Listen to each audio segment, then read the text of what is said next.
Je vais parler de la loi. Et je sais que beaucoup de gens s'éteignent à l'idée de toute cette complexité que nous percevons dans la loi. Mais en fait, ce que je vais décrire n'est pas seulement très simple, c'est une tromperie imposée à la race humaine. Génération après génération, à une échelle qui dépasse l'entendement et défie l'imagination. Et non, je n'exagère pas. Common law. Beaucoup de gens pourraient se demander, qu'est-ce que c'est? La common law est la vraie loi de la terre, pas les lois émanant du gouvernement, des agences gouvernementales et des institutions d'État. En général, pas les lois administrées par les forces de police et autres formes d'application de la loi. Parce que les gens regardent en général, et pourquoi ne le feraient-ils pas? C'est ce qu'il semble, qu'il y a la loi, et que cette loi s'applique à tout le monde. Ce n'est pas vrai. Il y a deux systèmes de loi différents. L'un qu'ils ne veulent pas que vous connaissiez, et l'autre, ils veulent vous faire croire qu'il s'agit de quelque chose qui en réalité ne l'est pas. Et cette appréciation de la différence entre la common law et ce que l'on appelle le droit législatif offre un moyen de vous déconnecter et, semble-t-il, de déconnecter votre entreprise des impositions de la loi imposée. Actuellement, dans toutes les absurdités des gouvernements et de leurs agences, il y a peu d'informations sur l'origine et la nature du droit législatif, le droit du gouvernement, d'où il vient en fait et ce qu'il est. Donc, la common law est un système de droit très simple qui comprend essentiellement ne pas nuire.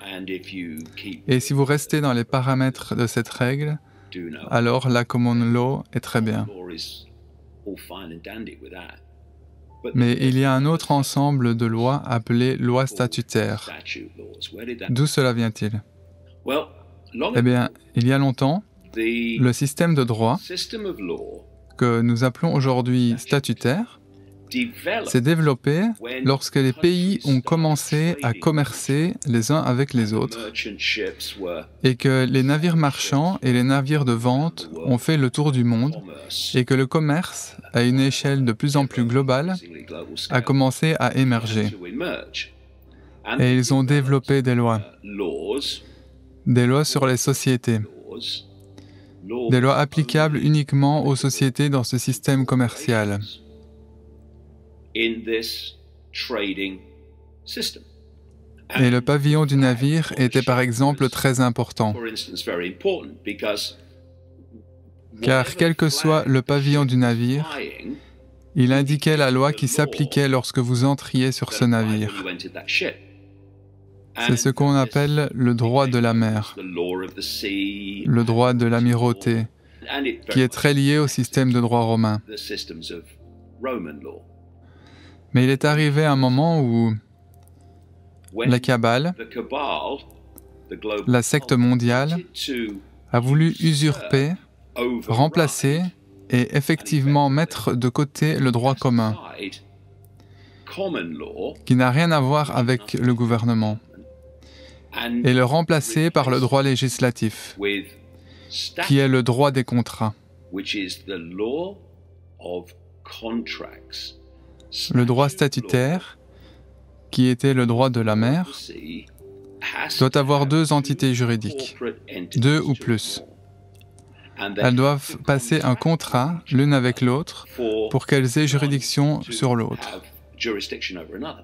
Cela doit être un accord. Ça, c'est la loi qui émane des gouvernements du monde entier. C'est la loi des contrats. Et si vous ne passez pas de contrat avec eux, ils ont recours à tous les artifices de mots et d'esprit pour vous y obliger. Mais si vous le comprenez, vous pouvez arrêter de le faire. Si vous ne passez pas de contrat avec eux, ces lois n'ont aucune juridiction sur vous. Donc ce qu'ils ont fait, c'est qu'ils ont pris le droit de la mer, le droit des contrats, le droit des sociétés, le droit commercial, et ils l'ont ramené sur la côte et l'ont imposé à la population. Alors que la population pensait « Oh, c'est juste le gouvernement qui font la loi ». Non, non. Parce que le droit statutaire, le droit des contrats, doit avoir une partie contractante pour avoir une quelconque influence ou juridiction. Ce qu'ils ont fait, c'est qu'ils ont transformé les gouvernements, les agences gouvernementales, les forces de police, en parlant du monde entier, même les services d'incendie, les conseils locaux, les services sociaux, et ils les ont transformés en sociétés. Oui, votre gouvernement est une entreprise. Ces agences sont des sociétés. Les agences de maintien de l'ordre sont des sociétés. Les tribunaux sont des sociétés privées. Et il fallait qu'il en soit ainsi, parce que le droit statutaire, le droit de la mer, ne s'applique qu'aux sociétés contractantes. Ils utilisent beaucoup de termes du droit de la mer dans leur jargon juridique pour le droit statutaire. Pourquoi pensez-vous que l'accusé dans un tribunal se tient sur un quai? C'est un retour au droit de la mer qui a été ramené à terre. Quand je suis allé en Amérique, j'étais déjà allé en Amérique auparavant, mais j'y suis allé pour la première fois pour parler de toute cette conspiration mondiale en 1996, et j'ai voyagé pendant 3 mois, autant que je pouvais avec mon visa. J'ai parcouru toute l'Amérique en ne parlant à personne à l'époque, mais j'ai gagné tellement d'informations, et ce que j'ai remarqué, c'est que si j'entrais dans un bâtiment fédéral, ou si je passais devant un bâtiment fédéral, ou si j'entrais dans une école, j'ai parlé dans une école une fois et c'était là. Puis je voyais le président faire un discours et derrière le président, il y avait la même chose. Quoi? C'était un drapeau américain, mais avec une frange dorée autour. Qu'est-ce que cette frange dorée sur les drapeaux américains, dans tous ces endroits? Eh bien, on peut répondre à cette question en se demandant ce que la frange dorée indique selon le droit de la mer, le droit des drapeaux.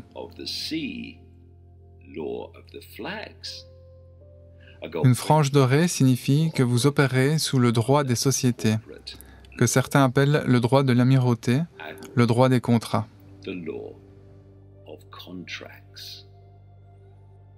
Donc, les tribunaux ne sont pas des organisations indépendantes qui administrent la justice au peuple. Non.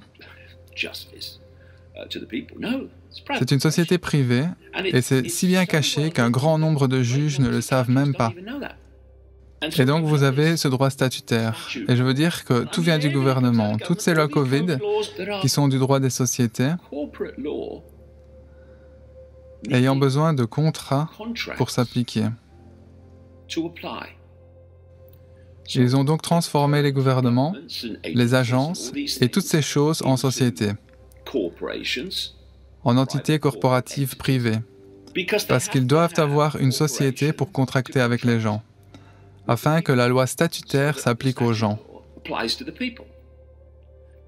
Alors comment ont-ils fait cela? Eh bien, c'est là que le niveau de tromperie est extraordinaire. Que disent-ils? Plus le mensonge est gros, plus on y croit?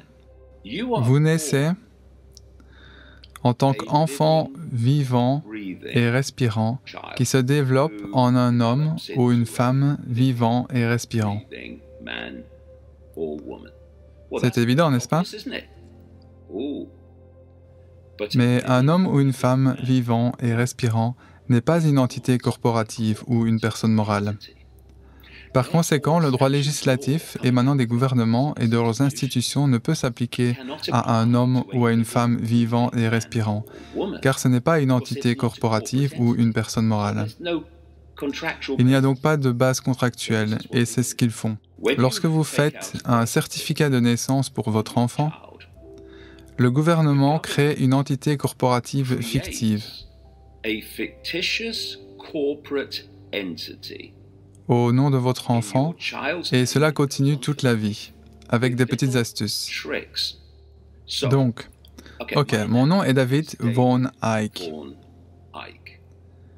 C'est le nom donné à l'homme vivant qui respire.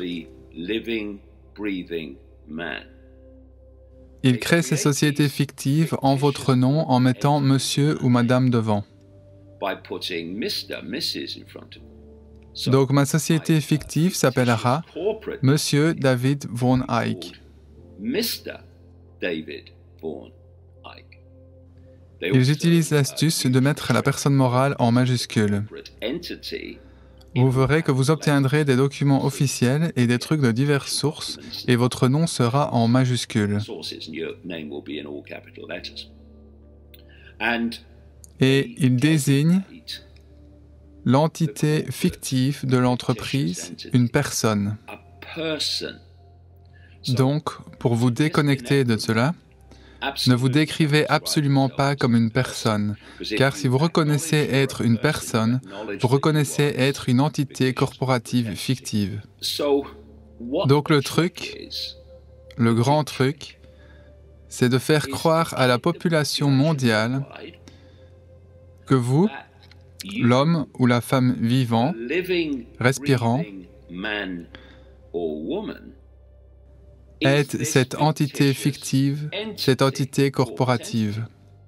Donc ce qui se passe, c'est que par le biais de diverses manipulations, ils vous amènent à passer des contrats via cette entité fictive avec les sociétés du gouvernement et les institutions de l'État, ce qui leur donne ensuite la possibilité d'imposer leur volonté à la personne, l'entité fictive.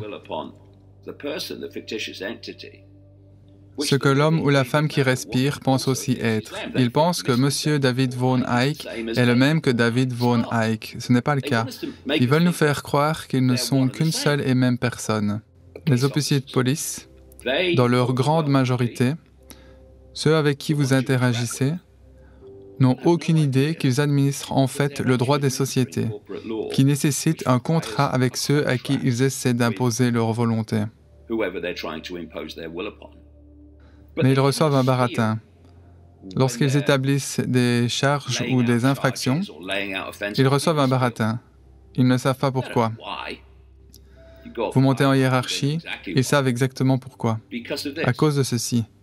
Les phrases qui sont utilisées au cours d'une conversation par la population et qui ont un certain sens pour eux ont un sens très différent dans le jargon juridique. C'est une autre différence. La common law est légale. Le droit statutaire est juridique. Ce sont des termes différents ayant des significations différentes. Vous avez donc tous ces dictionnaires juridiques qui vous donnent toutes ces définitions différentes pour toutes ces phrases différentes en jargon juridique. Mais pour la population, elles signifient autre chose. Je vais vous donner un exemple.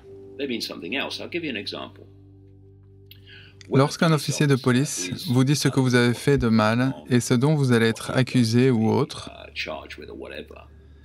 il dira invariablement à la fin, parce que c'est son baratin, « Comprenez-vous »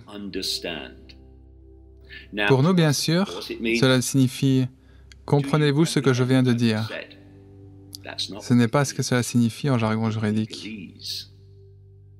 Ce que « comprenez-vous » signifie, c'est « Est-ce que vous vous tenez sous mon autorité » Reconnaissez-vous, en gros, mon pouvoir sur vous? Est-ce que vous passez un contrat avec moi pour avoir du pouvoir sur vous? Est-ce que vous vous tenez sous mon autorité? Donc, quand un officier de police vous dit « Comprenez-vous » Il est absolument vital de dire non. Je ne comprends pas. Je ne suis pas sous votre autorité. Il faut également dire à l'officier et aux fonctionnaires du Conseil, qui que ce soit qui représente cette escroquerie appelée loi statutaire, de leur dire dès le départ que vous avez affaire à un homme ou à une femme vivant et respirant. Vous n'avez pas affaire à une entité corporative ou une personne morale. Je ne consens pas à ce que vous faites. Et je ne passe pas de contrat avec vous. Car à moins que nous, en tant qu'entité fictive, ne passions un contrat avec ce système n'a aucune juridiction sur nous. J'espère que vous aurez apprécié cette vidéo et si c'est le cas, pensez à la liker et à la partager. Et si vous aimez cette chaîne et que le cœur vous en dit, vous pouvez y contribuer en faisant un don via mon site internet. Le lien est en description. Et je remercie du fond du cœur tous ceux qui m'ont déjà fait un don. C'est très apprécié. Prenez bien soin de vous. À bientôt.